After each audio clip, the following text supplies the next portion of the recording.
자, 오늘 본문을 보시면 우리가 너무나 잘 아시는 본문이 나오죠. 야곱이 천사와 하나님의 사랑과 씨름하는 그런 장면이 나옵니다. 이 생사를 건 이 씨름을 할 수밖에 없는, 이 씨름은 영적 씨름이었고요, 그렇게 씨름할 수밖에 없는 상황과 형편인 것을 우리가 잘 알고 있습니다. 그가 아버지, 형님 다 속이고 이제 형님의 칼이 무서워서 이제 삼촌의 집으로 도망갔다가 이제 그곳에서 나름대로 성공을 이뤘지만은 하나님의 명령에 순종해서 20년 만에 고국으로 돌아오는 길에서 형이 그를 이전에 20년 전에 약속한 것처럼 내가 너를 죽일 것이다 하는 약속을 지키기 위해서 400명의 군사를 거느리고 자기한테 마주오고 있다는 소식을 전해 들었습니다. 그래서 자기의 소유를 다 넘겨보내고 또 아내와 자식들 다 보내고 자신 혼자 이제 야복 나루터에서 홀로 남아 기도하는 이 본문의 모습을 볼 수가 있습니다. 바로 우리가 이렇게 목숨을 걸고 기도하는 이 모습 속에서 우리가 하나님께서 그에게 질문하시는 굉장히 중요한 질문이 나옵니다. 그것은 뭐냐면 내 이름이 무엇이냐 하는 거죠. 내 이름이 무엇이냐. 하나님이 갑자기 뭐 통성명을 하자는 것도 아니고 이름을 물으셨을까 하는 거죠. 우리가 그때 야곱입니다 라고 대답을 했죠. 야곱, 우리가 아시는 대로 발목을 잡는 자, 형님 에서의 발목을 잡고 나온 쌍둥이 동생이었기 때문에 또 그런 이름이 붙여졌지만 이걸 보다도 좀 원색적으로 해석을 하면 굉장히 부정적인 뜻입니다. 옆에 있는 분이 그 야곱이라는 이름이 별로 좋지 않다는 것을 제가 증명할게요. 옆에 있는 분에게 당신은 내 발목을 잡는 사람이야 이렇게 얘기해 보세요. 그럼 되게 기분 나쁜 거예요. 네 놈이 내 발목을 잡았지 이런 거거든요. 그러니까 굉장히 기분 나쁜 거예요. 그러니까 자기도 아주 다른 사람에게 해만 끼치는 존재라는 뜻이죠. 그래서 원어의 뜻을 보면 약탈자라는 뜻을 갖고 있어요. 약탈자, 다른 사람을 안 되게 하는 사람, 그 사람과 함께 있으면 그냥 손해를 당해요. 사기꾼이죠. 그런 사람이 야곱입니다. 야곱의 정체성을 물어보신 것이죠. 거라사에 그 귀신 들린 사람이 있었습니다. 그때 예수님께서 그 거라사의 광인에게 뭐라고 묻습니까? 내 이름이 무엇이냐라고 동일하게 질문하시잖아요. 그 내 이름이 무엇이냐라고 물어보실 때 그 거라사 광인에게 물어봤습니까? 광인 속에서 역사하는 그 귀신들에게 물어봤습니까?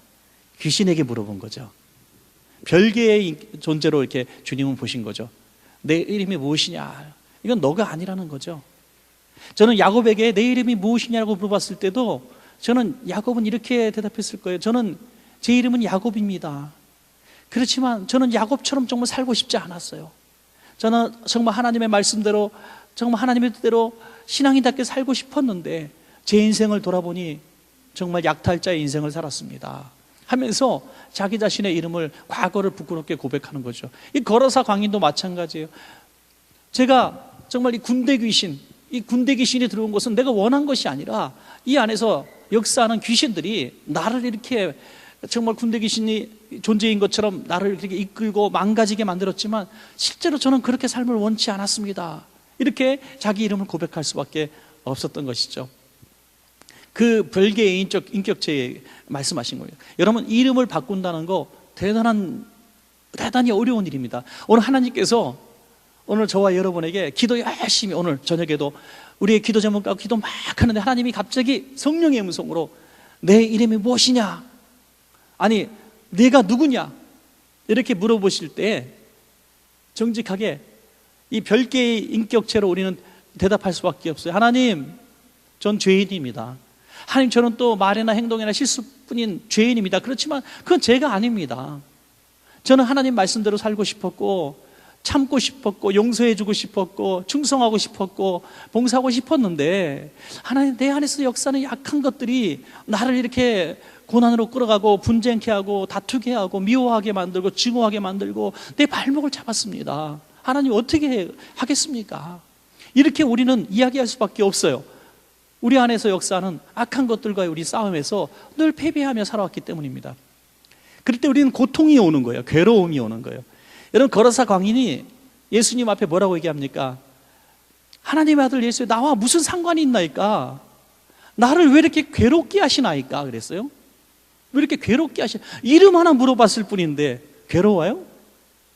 이름이 무엇이죠? 물어봤는데 괴로워요. 뭔 상관이 있어요? 떠나세요. 이렇게 말한다는 게 말이 안 되잖아요. 이것은 분명히 성령님께서 그의 안에 있는 그 정체에 대해서 날카롭게 지적하시는데, 이건 죄된 과거를 지적하시는 거예요. 죄악의 삶을 지적하시는 거예요. 야곱에게 내 이름이 무엇이냐고 말씀하실 때는 그냥 이름을 물어본 것이 아니라 그 안에 있는 죄악의 삶에 대해서 지적을 하셨기 때문에 야곱은 무척 고통스러웠을 것입니다. 여러분, 하나님께서 우리 이름을 물어보실 때 고통이 있는 것은 복인 줄로 믿으시기 바랍니다. 복이에요. 왜? 하나님이 내 안에 있는 그 내가 원치 않는 악한 것들, 악한 생각, 악한 말, 또 악한 행동들, 내가 전혀 원하지 않는 이 죄의 흔적들을 주님께서 물어보실 때에는 그것을 해결해 주시기 위해서 해결하라고 우리에게 그 이름을 물어보셨기 때문에 우리 그 존재가 악한 것들이 떠나고 귀신의 존재가 떠나고 야곱이라고 하는 이름이 떠나고 이스라엘로 바뀌어지는 순간 우리의 인생은 전혀 새로운 인생이 될 줄로 믿습니다, 여러분. 그러므로 내 이름이 무엇이냐라고 물어보시는 것은 참으로 큰 복인 것입니다. 오늘 말씀을 들을 때에도 야곱이 접니다라고 말할 수 있는 사람은 정말 큰 복을 받은 사람입니다. 설교를 하는 사람이 복 받는 게 아니라 설교 듣는 사람이 얼마나 큰 복이 있는지 몰라요, 여러분. 자, 목사의 가장 큰 뭐랄까요, 좀 약점? 좀 손해보는 거, 그게 뭔지 아세요? 설교를 하기만 하지 별로 듣지 않는다는 거죠. 저도 좀 앉아서 설교를 좀 듣고 싶어요, 좀. 예. 그래서 제게 말씀하시는 소리를 듣고 주님 오늘 저거 깨달았습니다, 저도 좀 회개하겠습니다 하면은 참 더 성장할 것 같은데, 이거 계속 하던 입장이 보니까 저는 괜찮은 것 같아, 저는 의로운 것 같아요. 이 착각 속에 자꾸 빠져드는 거예요. 여러분, 그렇습니다. 하나님이 내게 주시는 말씀을 듣고 이거 내게 주시는 말씀입니다, 아멘 하며 받아들이는 사람은 아파요. 행복할 수가 없는 거예요. 왜? 성령님은 나를 너무나 잘 아시기 때문이죠. 제 친구 목사가 한 얘기인데, 교회가 크지 않고 자그마한 교회인데 그도 그럴 것이 교인 몇 사람이 안 되니까 얼굴을 보면서 얘기하면 자기한테 보고 얘기하는 줄로 착각을 한대요. 한 번은 어떤 일이 있었냐면, 교회에서 조금 문제 일으키는 성도가 하나 있었는데 그날 설교를 하는데 그 사람 얼굴을 보지 못하겠다라는 거예요. 그 사람 얼굴을 보면은 꼭 그 사람 얘기하는 것처럼 보여지기 때문에 자꾸 의식적으로 다른 사람을 보면 설교를 했어요. 했는데 결국 찾아왔어요. 목사님, 그럴 수가 있습니까? 어떻게 저를 그렇게 전 교인 앞에서 망신을 주셔도 기억에 망신을 주십니까? 이렇게 얘기하는 거예요.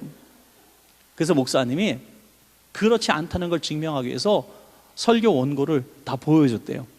원고를 딱, 자, 보십시오, 읽어보십시오. 그대로 난 설교했습니다. 원고 설교하는 친구니까 이게 설교를 그대로 했어요. 뭐 원고 맞는데 그 원고는 목사님이 쓴 거잖아요, 결국. 그러는 거예요. 썼는데 위에 연도를 좀 보십시오. 그러니까 10년 전 원고였어요. 설교 재탕한 거였어요. 10년 전 설교를 그대로 했다는 거예요. 근데 지금 강해 설교 중이었어요. 강해 설교. 제가 강해 설교 한동안 했잖아요. 그러니까 오늘 뭐 창세기 32장, 내일 창세기 33장 그렇게 하는 강해 속에서 그 32장 설교가, 이 설교가 있었기 때문에, 이게 괜찮은 설교이기 때문에 이걸 한 번 또 했던 것 뿐이죠. 강해 설교 순서대로. 그러니까 도무지 그 사람 한 사람을 위해서 설교한 게 아니라는 것을 보여주니 그때 자기에게 주신 하나님의 음성으로 알고 이제 수긍을 했다는 그런 얘기입니다, 여러분. 나를 괴롭게 하지 마소서. 나는 정말 괴롭습니다. 말씀 들을 때, 기도 중에, 성경을 읽을 때 나를 아프게 하고 찌르고 내가 정말 힘들게 만들어지는 그런 성령의 음성이나 말씀이 들려지면, 여러분, 이날은 오늘 이 말씀을 꼭 기억하시고, 그날은 그 야곱이란 이름을 고집하고 이 자리를 피하는 것이 아니라 야곱이란 이름을 이스라엘로 변화시켜 주시려는 하나님의 축복의 날인 것을 믿으시기 바랍니다. 정말 야곱은 한평생 그런 발꿈치 잡는 인생으로 정말 살았지 않습니까? 만나는 모든 사람에게 해를 끼치고 아픔을 주고 모든 걸 자기 것으로 삼고 욕심거리기입니다. 그래서 우리는 내 이름이 무엇이냐라고 물어보신 주님 앞에서 야곱은 어떤 의미의 시 이름을 했는가 하는 것을 한번 잠깐 생각해 봤습니다. 오늘 그래서 저는 말씀의 제목을 이렇게 생각해 봤습니다. 자신과 씨름한 야곱. 하나님과 겨루어서 이겼음이라는 말씀이 있지만 저는 자신과의 씨름을 한 야곱이라고 생각을 했습니다. 그래서 오늘 본문은 자신의 무엇과 씨름을 했는가? 첫째로 야곱은 자신의 생각과 씨름을 한 것입니다. 자기의 생각. 지금까지는 자기는 자기의 생각대로 살아왔어요. 내 생각이 가장 옳다. 내 생각이 다른 사람 누구의 생각보다 정확하다. 교만스러운 생각이죠, 물론. 여러분, 신앙생활에 우리가 어떤 수준이라 그럴까요?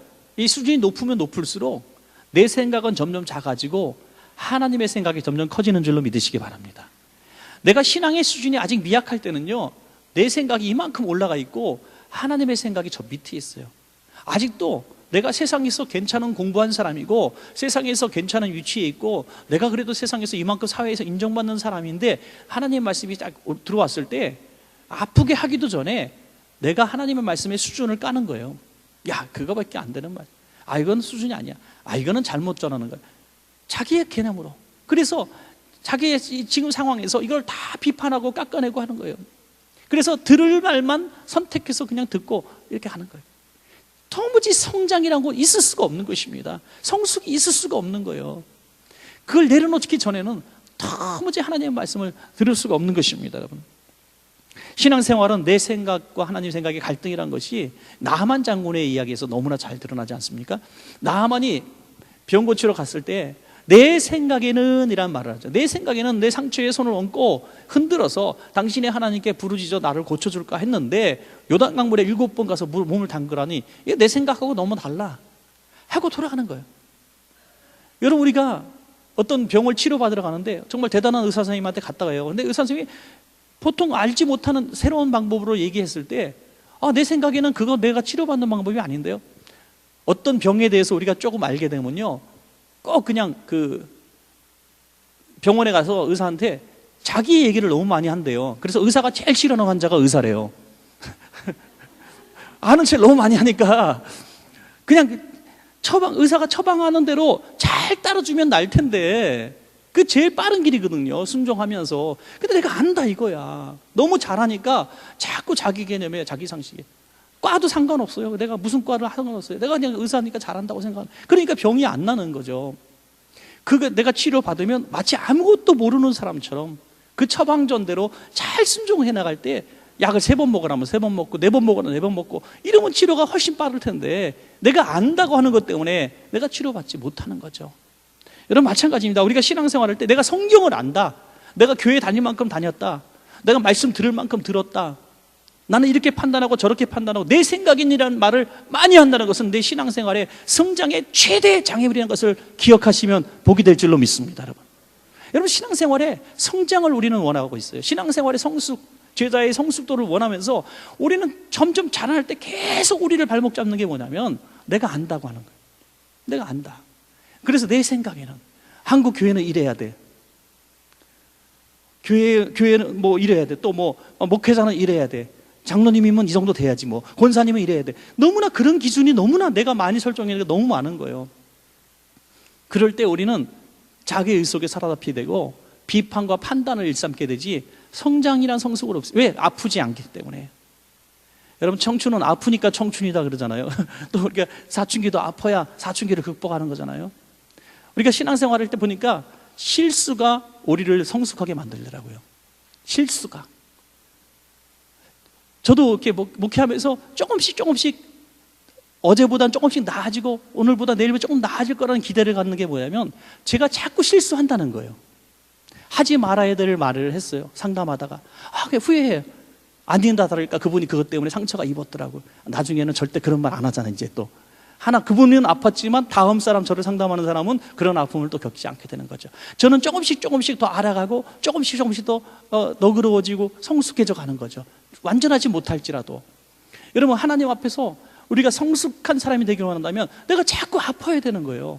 내가 자꾸 회개가 나와야 되고 내가 자꾸 모르고 있었다는 것이 너무 많다는 것을 깨닫는 순간 우리는 성숙해지는 거예요. 나는 완성되어지고 나는 옳고 이게 잘못이고 저 사람이 잘못이고 교회가 잘못이고 누가 잘못이고 자꾸 이런 비판이 나오는 사람은 성숙과는 거리가 먼 사람이에요. 점점 더 바닥으로 떨어지게 돼 있고 교만하고 도무지 이름이 바뀔 수 있는 가능성이 보이지 않는 사람입니다. 하나님께서 내 이름이 무엇이냐 할 때 정직하게 하나님 저는 야곱입니다 라고 말할 수 있는 정직함이 있으면 우리는 아프지만 고통스럽지만 걸어서 왕이처럼 나를 괴롭게 하지 마소서라고 말했지만 우리 생각이 변화되는 순간에 우리는 정말 놀라운 신앙의 성장을 이룰 수 있습니다. 여러분, 한번 생각을 바꿔봅시다. 여러분, 사울 왕이 망한 이유가 뭡니까? 사울 왕이 왕 되기 전에는 좋은 생각을 갖고 있었는데 왕이 된 다음에 생각이 바뀌었어요. 그건 옛날이고 지금 왕이잖아요.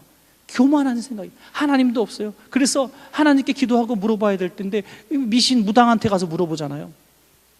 그러니까 내 생각이 하나님의 생각보다 더 앞장서는 순간에 그런 망할 수밖에 없었던 것입니다. 사랑하는 여러분, 우리는 우리의 생각을 다 내려놓고 이제는 하나님의 생각으로 바꿀 수 있는 그 고통의 시간을 견디시기를 간절히 축복합니다. 두 번째로 우리는 무엇과 씨름해야 되냐면 내 욕심과 씨름해야 된다는 것이죠. 욕심. 야곱은 욕심꾸러기입니다. 뭐든지 자기 것으로 삼으려고 했던 사람이, 뭐든지 다 자기 거예요. 형님 거 내 거, 아버지 거 내 거, 삼촌 거 내 거, 삼촌 딸 내 거, 다 자기 거예요. 뭔가 원하면은 집요하게. 야, 진짜 야곱 끈질기지 않습니까? 라헬을 얻기 위해서 14년 동안 일을 해요. 14년 동안. 뭐 사랑이라고도 얘기할 수 있죠. 근데 사랑을 떠나서 지독한 놈입니다, 이 사람. 놈이라고 죄송해요, 야곱. 우리끼리 얘기니까. 근데 이 야곱이 이제 바뀌기 전에는 그런 인간이었는데 이스라엘로 바뀔 땐 이스라엘 님이 된 거죠. 정말 악한 사람이었어요. 어떻게 한편으로 볼 때는. 그냥 14년 동안도 버티고 버틸 정도의 사람이면 세상에서도 지독한 사람이에요. 이런 사람 옆에 있으면 그 주변 사람 다 거지 되는 거 일순간입니다, 여러분. 그 사람과 함께 있으면 이길 사람이 없어요. 승진해서도 안 되고요. 뭐 이게 정치에도 안 되고 경제 가게를 해도 그 사람 옆에 가게 하면 망하게 돼 있고요. 하여간 안 되는 사람이에요. 이 약탈자 야곱이 이 씨름을 통해서 어떻게 바뀝니까? 이 기도의 씨름, 하나님과의 씨름을 하기 전에 그가 다 내려놓습니다. 뭘 내려놔요? 자기가 지금까지 평생 쌓았던 모든 것들, 그 재산, 아내, 자식들을 다 떠나보냅니다. 형님에게 보내는 거예요. 여러분, 형님에게 이걸 선물로 다 보내요. 선물로. 세 대로 나눠가지고. 그것은 야곱이라고 하는 사람에게 있어서는 있을 수가 없는 일입니다. 우리 그런 사람 있잖아요. 저 사람은요, 피도 눈물도 없는 사람이에요. 저 사람한테는 10,000원짜리 한 장 나올 수가 없어. 이런 사람이 있어요. 저 사람 내가 30년 동안 원천교회 같이 신앙생활 했지만 한 번도 난 사탕 하나 얻어 먹은 적이 없어 하는 사람 있잖아요.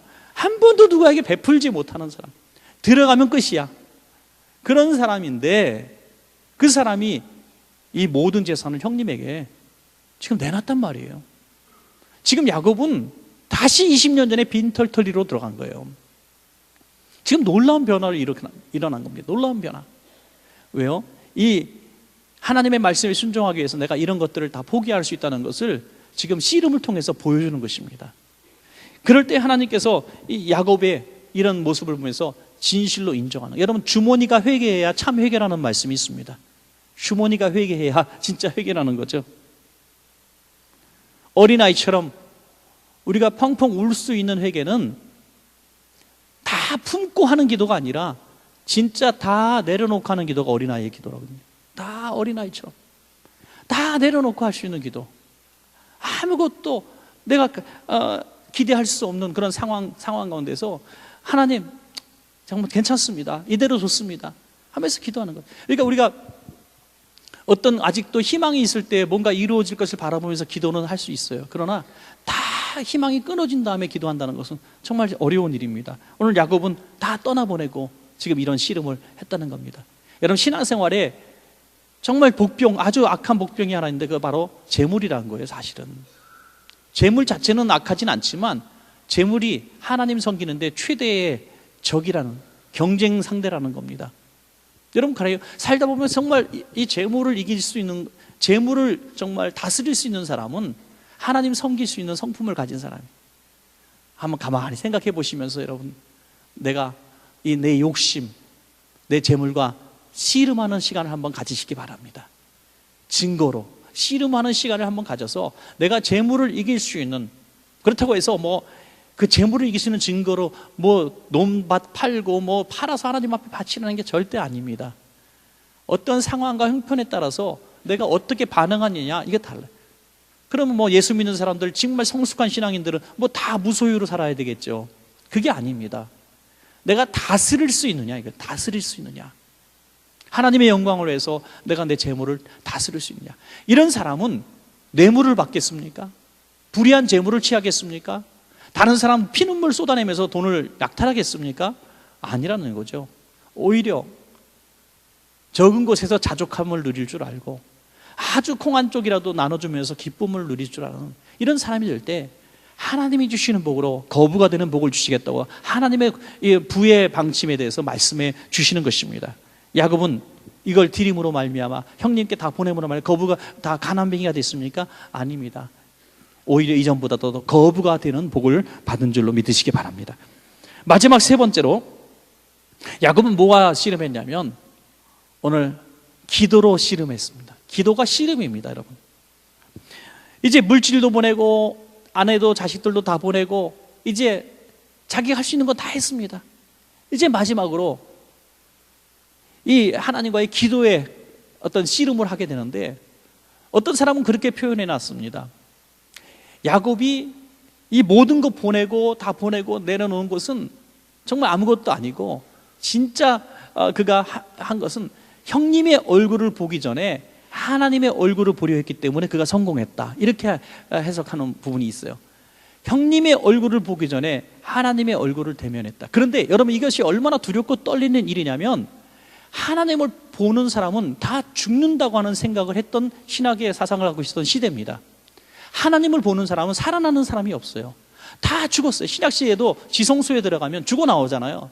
그것처럼 하나님의 얼굴을 보면 죽는다고, 정말 나는 입술이 부정한 사람인데 하나님을 보이시 나는 화로다라고 얘기한 것처럼 죽는다는 거예요. 그러니까 하나님의 얼굴을 본다는 것은 내가 목숨을 건 거죠.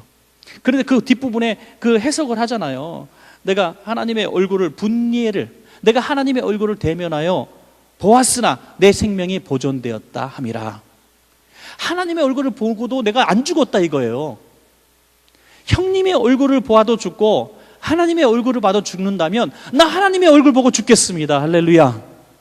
이거예요. 내가 형님의 얼굴 봐도 죽고 하나님의 얼굴 봐도 죽는다면 난 하나님의 얼굴보다 죽겠습니다 하는 거죠. 그래서 하나님의 얼굴을 보기 위해서 기도로 씨름을 한 것입니다. 하나님과 씨름한 겁니다. 목숨을 걸고 씨름한 겁니다. 여러분, 우리가 세상에 어떤 일을 문제를 풀기 위해서 노력하는 것보다 하나님과의 기도로 더 씨름한다는 것은 정말 힘든 일입니다. 세상 일을 열심히 내가 하는 방법하고 기도는 잠깐 하게 되겠죠. 나는 내가 최선 다했으니까 도와주십시오, 이렇게 하고 말겠죠. 그러나 목숨을 건 이런 기도는 아무나 할 수 있는 기도가 아닌 것입니다. 오늘 이런 씨름의 기도를 그가 할 때에 하나님께서 그가 얼마나 이 목숨을 건 기도가 이뻐 보였겠습니까? 결사적으로 하는 그 기도, 응답받을 때까지 하는 기도, 회개의 기도, 이 모든 것들이 거기에 어울러져 있지 않겠어요? 하나님, 전 야곱입니다. 저는 이런 삶을 살았습니다. 용서해 주십시오 하면서 통회자복하면서 기도했을 거예요. 저는 모든 기도에, 응답받는 기도에 가장 첫 번째 관문은 회개라는 통과가 있다고 저는 믿습니다. 오늘 여러분들이 어떤 날이든지 주님을 만나는 그런 응답받는 기도가 있는 복된 날이 있는 날을 한번 다 뒤돌아보십시오, 여러분. 어떤 기도원에 가서 은혜 엄청 받고 눈물 콧물 쏟고 막 은혜 정말 내가 평생 못 잊는 어떤 기도했던 날, 또는 우리 원천교회에서 어떤 집회 어느 순간 어느 강사나 누가 왔을 때 기도했을 때, 누구 강사 때문에 뭐 수요일 집회 때문에 뭐 금요 철야 예배 때 내가 은혜 받았다는 거, 그런 개념은 옳은 개념이 아닙니다. 그날은 어떤 날이냐? 내가 철저하게 회개했던 날입니다. 여러분, 가만히 생각해 보십시오. 내가 철저하게 회개했던 그날이 내가 하나님의 음성을 듣는 날이에요. 철저하게 회개하는 그날이 하나님의 응답을 받고 내가 그 기쁨을 회복하게 된 날입니다. 그런 날이 오늘 밤이 또 되시기를 주의 이름으로 축복합니다. 여러분, 철저하게 회개하고 내 죄악을 회개하고 저는 야곱입니다, 이런 지렁이 같은 삶을 살았습니다 하면서 주님 앞에 회개할 때에 그 씨름, 이 환도뼈 또 허벅지 이 뼈가 관절이 위골되기까지 그는 놓지 않고 주님을 붙듭니다. 주님, 내게 축복하지 않으시면 가게 할 수 없습니까? 응답 받을 때까지 나 어차피 죽을 거예요. 형님 만나도 죽을 건데 차라리 하나님 손에 죽겠습니다 하는 거죠. 어차피 형님마다 죽은데 하나님 손에 차라리 나를 죽여주고 가십시오. 목숨을 걸고 이렇게 기도할 때 하나님의 얼굴을 만났다는 거예요. 그때 그의 이름이 바뀌어지고 너는 이제 야곱이 아니라 이스라엘이다. 하나님과 및 사람과 겨루어 이겼으리. 그래서 이렇게 얘기하죠. 하나님과의 관계가 형통하면 인간과의 관계도 형통하게 되고, 인간과의 관계가 형통하게 되면 물질 관계가 형통하게 된다. 할렐루야. 가장 먼저 하나님이에요. 하나님과의 얼굴을 대면하는 시간, 이 기도의 씨름의 시간이 있으면 그 다음에 인간관계 풀리고요, 물질관계 풀리는 거예요. 우리가 이렇게 위에서부터 흐르는 건데, 우리는 얼마나 평생 동안 흐르는 이 잔가지들 이거 가지고 계속 하는 거예요. 여러분, 어떤 몸에 어떤 이 안에서 뭐가 이상이 생겨서 뭐 두드러기가 나고 뭐 이게 물집이 생기고 할 때 그 물집이나 두들기는 이렇게 제거하는 사람이 제일 뭐랄까 초보적인 치료 아닙니까? 왜 물질이 생겼나? 왜 이런 두드러기나 고름이 생겼는가? 그 근본적인 처방을, 주사를 놓든지 체질을 변화시키든지, 그게 근본적인 처방 아니에요? 근데 우리는 이 문제 생길 때마다 그것만 붙들고 계속, 주님 여기 고름이 3개 생겼네요. 고름 제거해 주시옵소서. 아이, 저기 눈곱 위에 뭐가 또 생겼나요? 제거해 주시옵소서. 평생 그렇게 기도하는 거예요. 하나님과의 관계 속에 형통하게 돼서, 하나님과의 관계 형통하면 하나님께서 이 모든 문제를 근본적으로 해결해 주셔서 구하지 않은 것까지도 하나님은 책임져 주시고, 우리가 없어지면 우리가 없어지는지도 모르는데 하나님이 채워주신다는 것입니다. 여러분, 그 축복이 훨씬 더 큰 축복인 줄로 그렇게 믿습니다. 여러분, 오늘 응답 받을 때까지 그것은 시간의 차원이 아닙니다. 내가 몇 시간 기도했느냐, 며칠 기도했느냐의 차원이 아니라 정말 우리가 분이엘, 하나님의 얼굴을 대면해 보는 생명을 건 기도, 그 기도가 우리 평생에 한 번쯤은 있어야 되지 않겠습니까? 그 기도를 한 번쯤 경험하셔서 여러분의 인생이 생각이 바뀌고, 말이 바뀌고, 행동이 바뀌고, 꿈이 바뀌고, 또 세상 말로 팔자가 바뀌는 그런 축복의 영적 씨름이 있기를 간절히 축복합니다.